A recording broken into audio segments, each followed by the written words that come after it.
Hi everyone! So mag-day in my life na punta karon guys na ako diri sa El Grande kay magbutang ko sa among savings. Og after ani niadto ko diri sa namaligya og kaning mga shells kay daghang kay tawo ba nagtapok. So nitanaw ko ay na ay oyster og daghan kay na malit. Tapos mo try unta ko palit pero hilaw murag dili na ko siya kaya kaunon. Hay, murag makasuka siguro ko abot lang kay wa pa mo try siguro ug mo try ko. Abot lang dili lang jud ko sure sa lasa ani no.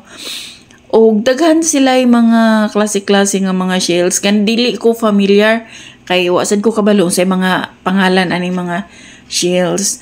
Basta naa sila basta kani siya nga mga shells kay lami daw sa bawon daw. Pero ambot lang kay wa po ko ka-try. Diba? So, hindi tanaw-tanaw ra ko na sila kaning crabs. Ang buto siya pangalan ani, uy. Basta, igo na ko ni tanaw-tanaw kaya daghan mga tao. So, nakimaritis ko. Anong gitapukan?